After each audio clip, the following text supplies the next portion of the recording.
What happened when an undercover CEO discovered the shocking truth about his own company?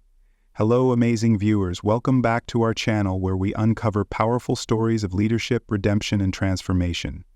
Today, we're diving into the incredible journey of Isaac Shaw, a successful CEO who went undercover as a security guard at his prestigious art gallery.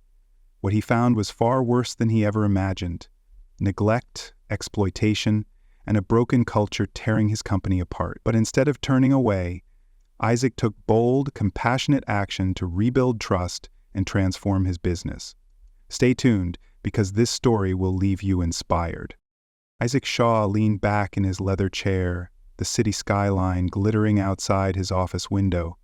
From this lofty vantage point, his empire of luxury art galleries appeared untouchable, an oasis of creativity and elegance admired by patrons worldwide.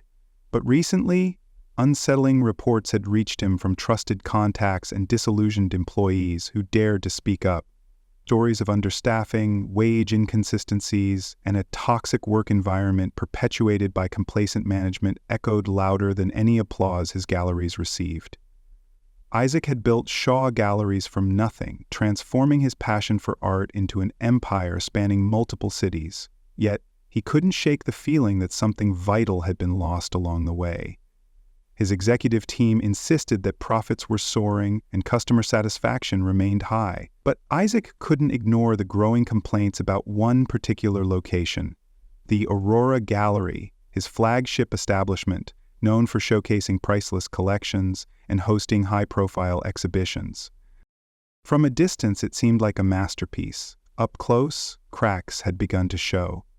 Disconnected from the day-to-day realities of his own business, Isaac felt the weight of his detachment pressing down on him. Frustrated and curious, he devised a bold plan, one that would strip him of his title, wealth, and influence. Isaac would go undercover as Eric Warren, a newly hired security guard, at the Aurora Gallery. The goal wasn't just to observe, it was to experience. He wanted to see what his employees saw, feel what they felt, and understand why so many were growing dissatisfied. With his decision made, Isaac prepared himself for a journey that would challenge his perceptions, test his resolve, and ultimately redefine his approach to leadership. He would no longer be a passive observer. It was time to see the truth for himself. Isaac Shaw arrived at the Aurora Gallery just before dawn, the early morning chill biting through his thin security guard jacket. His new identity as Eric Warren, complete with a hastily prepared resume and a fabricated background in security work, felt fragile and foreign. Gone were the tailored suits and polished shoes. Now he wore cheap, creased uniforms provided by management, the fabric itchy against his skin. As he stepped through the employee entrance, the grandeur of the gallery's public spaces was quickly replaced by narrow, dimly lit corridors and poorly maintained break rooms. The security office itself was a far cry from the sleek opulence of the exhibition halls. Dust clung to outdated monitors, flickering screens displaying grainy camera feeds. The air smelled faintly of stale coffee and old paint. Gregory Walters, the gallery's operations manager, greeted him with the kind of dismissive efficiency reserved for those deemed unimportant. His handshake was brief, his gaze already shifting away before Isaac even introduced himself. Walters rattled off instructions with clipped impatience, his tone suggesting that new hires rarely lasted long. Isaac could feel the man's irritation simmering just beneath the surface. As he was shown the ropes by Marlon Fisher, a senior security guard with graying hair and weary eyes, Isaac noted the man's professionalism despite the evident exhaustion etched into his features. Marlon's tour of the facility was brisk but thorough, his voice steady as he outlined Isaac's responsibility. The gallery's prestige and beauty were undeniable, but the cracks in his foundation became apparent within hours. From malfunctioning security cameras to understaffed shifts stretched to the breaking point, Isaac's first impressions painted a picture of disarray hidden beneath the Aurora Gallery's polished veneer. And Gregory Walters' dismissive attitude only deepened his suspicion that something was fundamentally wrong. Isaac quickly realized that life at the Aurora Gallery revolved around a tight-knit group of overworked and underappreciated employees. His first proper conversation came during a brief lull between shifts, when Marlon Fisher, the senior security guard, offered him a cup of watery coffee from the communal break room. Marlon, a man whose loyalty to the gallery spanned over 15 years, spoke with a quiet resignation. His dedication was palpable, but so was his frustration. Isaac learned that Marlon often worked double shifts to cover staffing shortages, his pay barely increasing despite his years of service. The conversation was cut short by Gregory Walters barking orders from the hallway, his tone sharp and dismissive. As Isaac settled into his routine, he met Jared Brooks, a younger guard whose bitterness contrasted with Marlon's weary professionalism. Jared vented freely about payroll issues, recounting how he'd been shorted on his paycheck more than once and dismissed when he tried to have the problem corrected. "Complained too much and they cut your hours," Jared muttered, his eyes clouded with anger. Elena Torres, an exhibit technician with a strong build and gentle demeanor, caught Isaac's attention next. He often found her hauling heavy displays and tools across the gallery, her shoulders stiff from the physical strain. She spoke little but wore a perpetual frown, her frustration evident as she struggled to meet unreasonable deadlines with inadequate help. Then there was Sophie Chen, a curator assistant who exudes passion for the artwork but remained trapped in a thankless role with no clear path for advancement. Through hushed conversations and stolen moments in the break room, Isaac began piecing together the harsh realities faced by those around him.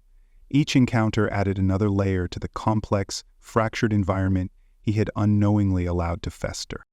Isaac's days as Eric Warren unfolded with a harsh clarity that left him both shocked and ashamed. As he continued his undercover stint, he made a conscious effort to engage with as many employees as possible, always listening more than he spoke. During late-night shifts with Marlon, the seasoned guard would recount the gallery's gradual decline, from a place of passion and creativity to a machine driven solely by profit and prestige. Equipment maintenance had become sporadic at best, with security cameras left broken for weeks and the heating system malfunctioning in the staff areas. Marlon's exhaustion wasn't just from working long hours. It was from constantly picking up the slack caused by poor management decisions. Isaac learned that most of the problems could be traced back to Gregory Walters, the operations manager whose fixation on cutting costs had driven the staff to the brink. Walters was notorious for skimming over payroll errors, offering empty promises of corrections that never came. Jared Brooks, whose paycheck had been shorted for the third time that month, was on the verge of quitting, his resentment growing with each passing shift.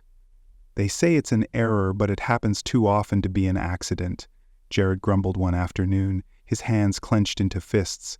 "It's like they're daring us to speak up so they can get rid of us." Isaac's inquiries also led him to Elena Torres, the exhibit technician who bore the physical strain of her job with gritted teeth. She explained how requests for additional staff were routinely denied, leaving her to handle installations alone that should have been team efforts. "I've torn muscles, thrown out my back, but Gregory just tells me to toughen up or find another job," she confessed, bitterness lacing her voice. Sophie Chen's frustration was of a different kind, one rooted in ambition and a desire to excel. Despite her talent and dedication, she remained trapped in a dead-end role with no opportunities for advancement. "They hire from outside all the time," she complained. "They never even look at us." The more Isaac listened, the clearer it became that neglect and indifference had poisoned his beloved gallery from within, and as much as he wanted to deny it, the blame ultimately rested on his shoulders. Isaac's initial shock deepened into anger as he witnessed the extent of neglect and strain suffered by his employees. The daily grind at the Aurora Gallery was relentless, and the cracks in its foundation were becoming impossible to ignore. Marlon Fisher, who had served the gallery faithfully for over 15 years, was now a man hollowed out by exhaustion. Isaac noticed how Marlon's shoulders sagged as he moved through his shifts, his eyes dulled by fatigue. Often forced to cover multiple shifts due to understaffing, Marlon pushed himself to the limit just to keep operations running smoothly. "It's not the work that gets you," Marlon confessed during a rare moment of downtime. "It's feeling like you're nothing more than a name on a schedule." His words echoed through Isaac's mind like a hammer. Jared Brooks, the younger guard, fared no better. Though physically resilient, the mental strain of constant payroll errors and the financial insecurity they created was wearing him down. One evening, Isaac found Jared sitting alone in the break room, his head buried in his hands. Can't make rent if they keep doing this, Jared admitted, his voice shaking with frustration. Every time I try to talk to Walters, he brushes me off like I'm some nuisance. Isaac's stomach twisted at the realization that his own policies had enabled such negligence to thrive.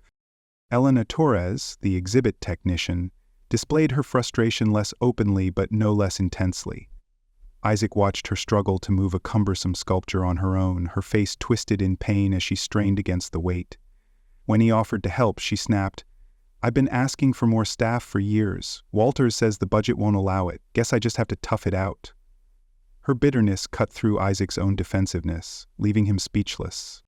The more he observed, the clearer it became that the gallery's pristine outward appearance was nothing but a polished facade.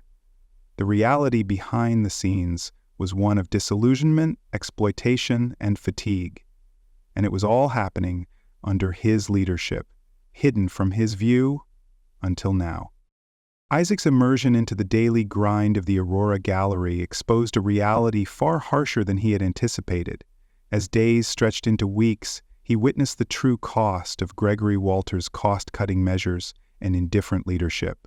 What disturbed him most was the normalization of suffering among his employees, how they had learned to adapt to neglect because they felt they had no other choice. The turning point came during a late shift, when Isaac overheard Sophie Chen venting her frustrations to Elena Torres in the cramped, dingy break room. "I put my heart and soul into every exhibit," Sophie fumed, her voice quivering with both passion and despair. "But Walters would rather bring in someone from outside than recognize what I've done here. It's like none of it matters." Elena nodded in agreement, her expression tired and resigned. "We're just tools to them, replaceable, disposable." The word struck Isaac like a blow. Sophie's dedication to the gallery's art collections was evident. She spent hours curating displays and researching artists, her eyes always alight with creativity. Yet, despite her hard work, opportunities for promotion were never extended to her or others like her. Instead, Gregory Walters favored external hires, often brushing off internal candidates with vague promises and empty encouragement. For Isaac, the realization was like ice water down his spine. His company's reputation for excellence was built on the creativity and dedication of people like Sophie and Elena, yet those same people were treated as expendable resources. This wasn't just inefficiency, it was a betrayal of the very principles Isaac had once prided himself on. And the more he uncovered, the more determined he became to make things right, no matter the cost. Isaac's frustration boiled over after weeks of witnessing the neglect and exploitation his employees endured. Gregory Walters' dismissive and condescending approach to leadership had poisoned the Aurora Gallery's work environment, fostering resentment and discouragement among staff members. Determined to confront the root of the problem, Isaac, still posing as Eric Warren, approached Walters directly during a busy afternoon shift. Walters was reviewing schedules in his cramped office, his expression twisted with impatience as Isaac stepped through the door. "What is it, Warren?" Walters snapped, his eyes barely lifting from the clipboard in his hands. Isaac swallowed his anger, choosing his words carefully. "I've been hearing a lot of complaints from the staff. They're overworked, underpaid, and the equipment is in bad shape. Some of these cameras have been broken for weeks." Walters snorted, rolling his eyes. "Complaints? They're always complaining about something. If they want better conditions, they can find another job. We're not running a charity here." The cold dismissal sent a chill through Isaac. Walters' indifference wasn't just negligence, it was willful cruelty. Isaac pressed on, his voice low but firm. "People are having their paychecks shortened. They're being forced to work through injuries, and they're being denied promotions they've earned. If you don't address these problems, you're going to lose your best employees." Walters finally looked up, his expression one of irritated amusement. "You don't get it, do you? This place isn't about keeping the workers happy. It's about keeping the doors open and the money flowing.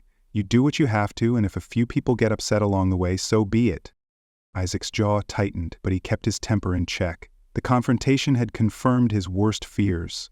Walters had no intention of improving conditions. In fact, he seemed to revel in the power imbalance. Isaac left the office with his fists clenched, his mind already racing with plans. Walters' reign over the Aurora Gallery was about to end, and Isaac was determined to rebuild his company from the ground up, starting with removing the man who had turned his dream into a nightmare. The tipping point came on a sweltering Friday afternoon. When Isaac found Marlin slumped against a wall near the loading dock, his breathing shallow and his face alarmingly pale. Marlin had been forced to cover another double shift, filling in for 2 guards who had quit within the same week due to payroll issues and relentless overwork. As Isaac helped him to a chair, Marlin tried to wave him off, insisting he was fine, but the exhaustion in his eyes told a different story. "Just need a minute, can't afford to call in sick," Marlin murmured, his voice barely above a whisper. The weight of his words hit Isaac like a punch to the chest. For all his years of dedication, Marlin was nothing more than an expendable piece in Gregory Walters' ruthless, cost-cutting regime. Later that same evening, Jared burst into the break room, his frustration palpable. "I just got my paycheck short again. That's the 3rd time this month," he seethed, slamming his fist against the chipped table. "Walters keeps saying it'll be fixed, but nothing ever changes." Isaac tried to calm him down, but Jared's fury was justified. His voice cracked as he spoke of eviction notices and sleepless nights spent worrying about bills. Isaac felt his own anger brewing beneath the surface.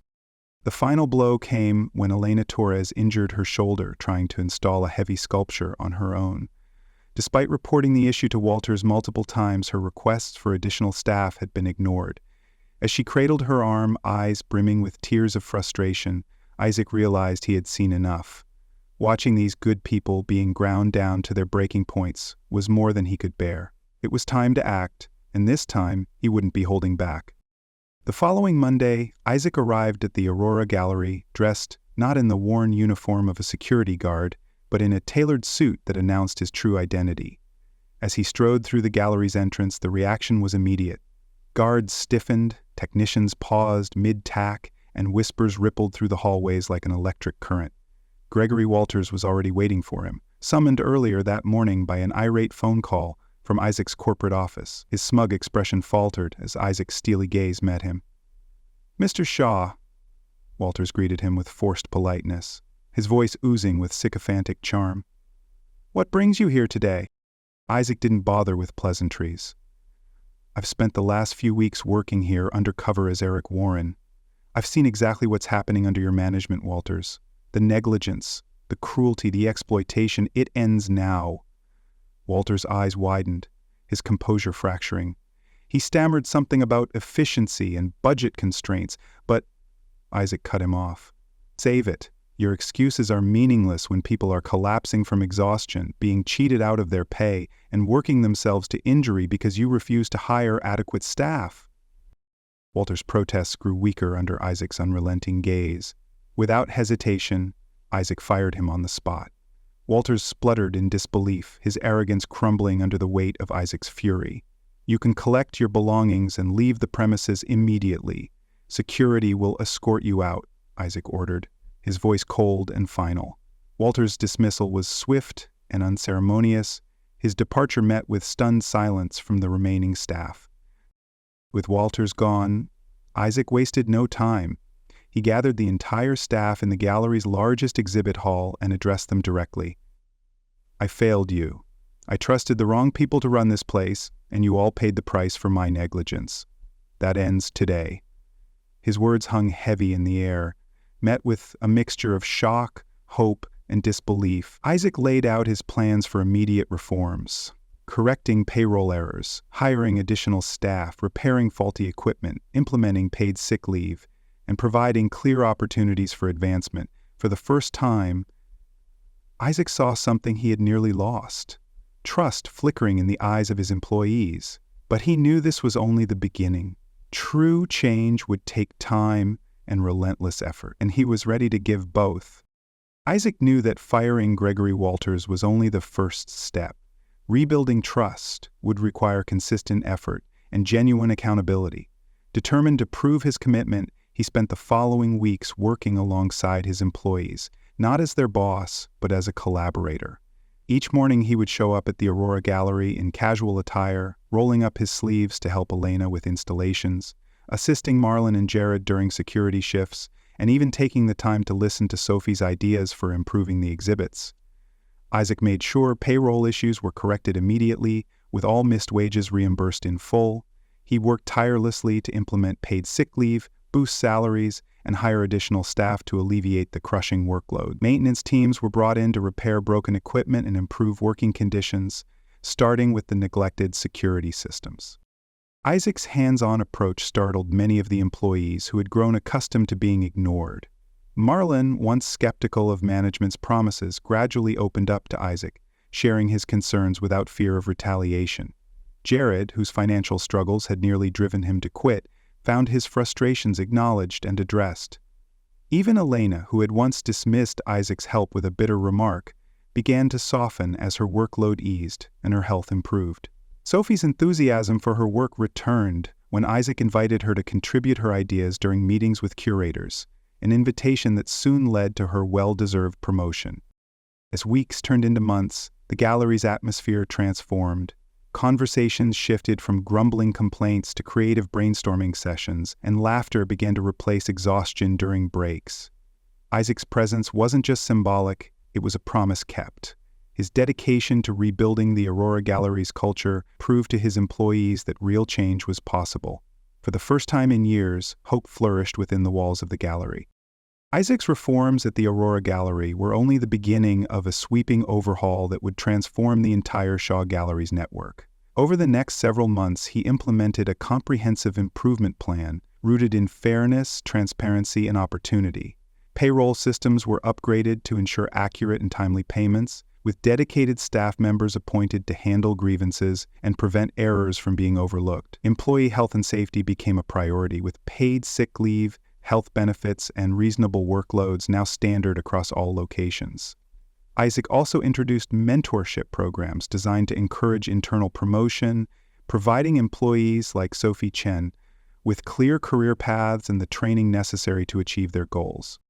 Regular maintenance schedules were established to ensure equipment and facilities were always in optimal condition, security systems were upgraded, and additional hires alleviated the crushing workload that had once driven loyal employees to exhaustion. Most importantly, Isaac made himself accessible, visiting various gallery locations regularly, participating in staff meetings, and encouraging open communication. His dedication to staying connected with the daily realities of his business helped rebuild shattered trust. The changes sparked a cultural shift within the organization. Productivity and creativity flourished as employees began to feel valued, respected, and genuinely supported. Patrons of the Aurora Gallery noticed the difference too. Artworks were displayed with renewed care, and the atmosphere radiated a genuine passion for art. Isaac's journey had begun with guilt and frustration, but ended with a vision redefined by empathy and collaboration.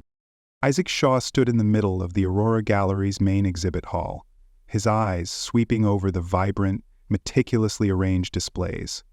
The hum of activity around him was different now, full of energy, creativity, and optimism. What had once been a fractured, toxic environment was now thriving under the reforms he had implemented.